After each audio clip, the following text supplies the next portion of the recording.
Hey, what's up, people? SCG418 here, and today I just wanted to talk about the importance of not giving a fuck. and yeah, what does that mean, not giving a fuck? Because that can go into pretty much any facet of life, right? Man, not giving a fuck, also what I call it is what it ism, which is kind of an edict I live my life by at this point. Is essentially you just kind of looking at things, and the way they happen is the way they happen. Yes, you have control over certain things, but there's a lot of things you don't have control of. And I always try to live my life in a way that I do the best I can do, and if the best I can do is not enough, I'll do better if it's worth the situation worth in the situation to do better. But if it's a situation where this is something that just taking more away from me than I'm improving and gaining, I just kind of say fuck it and let it go from my life. But the reality of it is that we live in a very sick, very diseased, very ill society, and because of that, there's only so much you can do as a person that's healthy, as a person that's decent, as a person that has a good heart. If majority of people that's walking around that's out here sick and twisted and demented and ill, you can only do so much to be a proper person dealing with these people and society as a law at large as well. To be honest with you guys, man, I've kind of just gotten rid of even caring what someone else thinks or says, or unless it's of course constructive. If it's constructive criticism, that's different. That's someone just trying to make me a better person. But if it's like basically things that kind of like put me down, I'm just like, it just kind of just bounces off of me at this point. And I think that's just the way that people should start, who do consider themselves decent people, consider themselves wholesome people, consider themselves genuine people. That's kind of the way you should just start to look at life, because most people around you are fake. We live in an illusory world. We live in a world that people's minds are ruled by social media. It's ruled by what they see on the internet. It's ruled by Instagram and Facebook and all these other very predatory, just destructive elements to society. Even funny enough, Mark Zuckerberg came out recently and was saying how he apologizes for the detrimental effects that social media has on the youth. And it was hilarious because I'm like, it's not just the youth, it's fucking adults that is also fucked up off this shit. But I say all that to say is that a lot of people you meet have something probably wrong with them.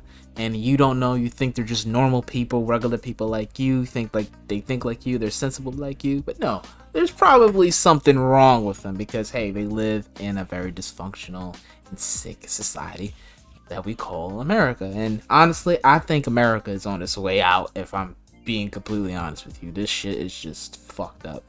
But anyway, yeah, even when it comes to dating, I feel like it's very important that you have a strong sense of self. You start to develop a strong sense of self.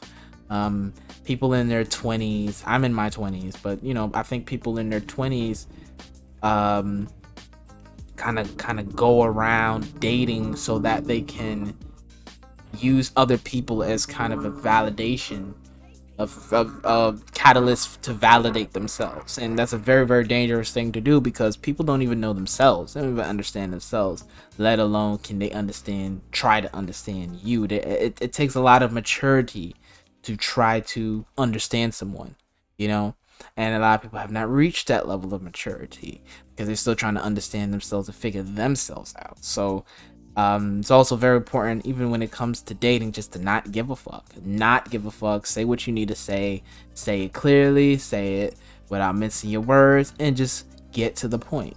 You know what I'm saying? Don't waste someone's time. Don't waste your time. You know, and it's just like, yeah, people are trying to find love out here solely just to essentially validate themselves. Let's be real here. So I say all that to say, man, yes, in life, not giving a fuck has yielded me some of the best results that I could fucking think of. I mean, I really, some of the best things have came to me by just not giving a fuck. And not giving a fuck doesn't mean you don't care, you're lazy, you're shiftless. It doesn't mean that. It just means that you don't let things get more power over you than they actually deserve to have. You don't let things, you know, obstruct your mental space to basically make you a emotional thinker instead of a logical thinker, rational thinker, somebody to be able to that can, you know, think their way out of any situation. You know, emotions cloud your judgment. Let's just say that. So in any event, I'm gonna need you guys to just stop giving a fuck. Stop giving a fuck. That doesn't mean to be disrespectful, to be basically obstructive, to be disruptive to other people's lives. All that means is that you live in your own truth. You live in your own self, within your own self-love. You're living within your own understanding of who you are and your maturity within yourself of what you need to become. So yeah, this is SCG418, and I hope you guys enjoyed this little motivational talk. I'll have more videos like this coming soon. I'm trying to stray away a little bit from gaming. I feel like gaming is such an oversaturated market here on YouTube, and I just want to do something a little bit more positive, a little bit more meaningful. If I can help somebody mentally in life, I would love to do that. I would love to be able to put more positivity in people's souls rather than negativity, like everything that you see on the internet. So hope you guys enjoy SCG418, and I'm out. Peace.